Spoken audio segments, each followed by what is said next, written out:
अस्सलाम वालेकुम दोस्तों। आज हम आपके लिए एक बहुत ही खूबसूरत और सबक आमोज कहानी लेकर आए हैं जिसका उन्वान है मट्टी का सोना और पीतल की चमक। ये कहानी है एक सच्चे हुनरमंद और एक मक्कार ताजिर की, जिसमें आप देखेंगे कि कैसे सच्चाई हमेशा मट्टी से भी सोना पैदा कर लेती है और झूठ की चमक कैसे मांद पड़ जाती है। तो आइए इस कदीम शहर के बाजारों में चलते हैं। बहुत पुराने वक्तों की बात है। गुलशन आबाद नामी एक खूबसूरत शहर में अहमद नामी एक दरवेश सिफत कुम्हार रहा करता था। वो अपनी छोटी सी दुकान में मिट्टी के बर्तनों को बड़ी मोहब्बत से तराशता था। उसके हाथ मिट्टी को ऐसी शक्ल देते थे कि लोग दंग रह जाते। वो मिट्टी को मिट्टी नहीं बल्कि जिंदगी समझता था और हर फनपारे में अपनी रूह फूंक देता था। उसी बाजार के दूसरे कोने में सलीम की एक बड़ी दुकान थी। सलीम का काम सिर्फ लोगों को धोखा देना और नकली चीजों को सुनहरा रोगन करके बेशकीमत बनाकर बेचना था। उसकी दुकान दूर से तो बड़ी चमकदार लगती थी, लेकिन उसके अंदर मौजूद हर चीज खोखली और फरेब पर मबनी थी। उसे अपनी मक्कारी पर बड़ा फख्र था और वो अहमद जैसे मेहनतकशों का मजाक उड़ाता था। एक दिन शाही नकीब ने शहर के वस्ती चौराहे पर ढोल बजाकर ऐलान किया कि बादशाह सलामत को अपने नए महल के खास हिस्से के लिए एक नायाब और बेमिसाल फनपारे की तलाश है। बादशाह का हुक्म था कि जो भी सबसे बेहतरीन चीज बनाकर लाएगा उसे शाही कारीगर का दर्जा और वजन के बराबर सोना इनाम में दिया जाएगा। जब ये खबर अहमद तक पहुंची तो उसने किसी लालच में नहीं बल्कि अपने फन की लाज रखने के लिए कमर कस ली। उसने रात के सन्नाटे में, जब सारा शहर सो रहा होता, चराग की मध्यम रोशनी में मिट्टी को गूंथना और तराशना शुरू किया। उसने फैसला किया कि वो मिट्टी से एक ऐसी सुराही बनाएगा जो अपनी मिसाल आप हो। दूसरी तरफ सलीम ने मेहनत करने के बजाय एक बार फिर धोखाधड़ी का सहारा लिया।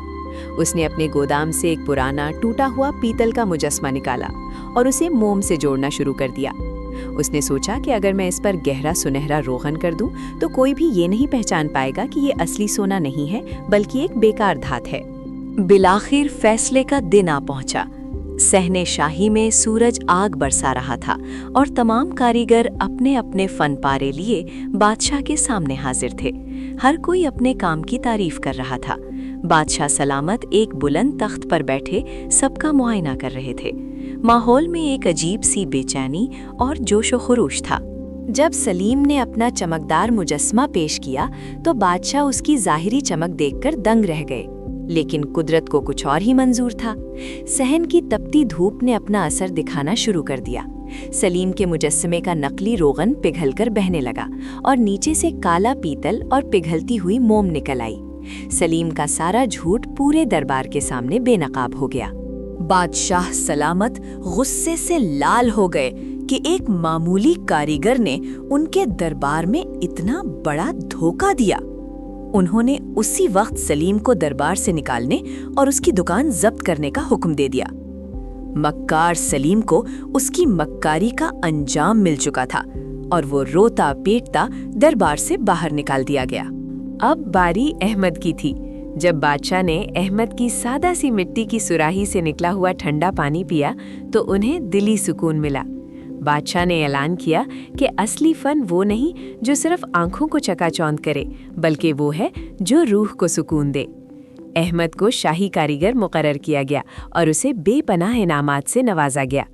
सच्ची मेहनत ने एक बार फिर अपनी जीत का इल्म बुलंद कर दिया।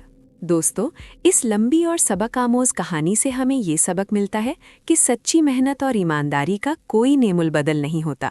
धोखे की चमक आर्जी होती है, लेकिन हुनर की खुशबू हमेशा बाकी रहती है। अगर आपको हमारी ये पेशकश पसंद आई है तो इसे लाइक करें और अपने दोस्तों के साथ शेयर करें। ऐसी ही मज़ीद सबक आमोज वीडियोज़ के लिए हमारे चैनल को सब्सक्राइब करना ना भूलें। अगली वीडियो तक के लिए हमें इजाज़त दीजिए। अल्लाह हाफिज़।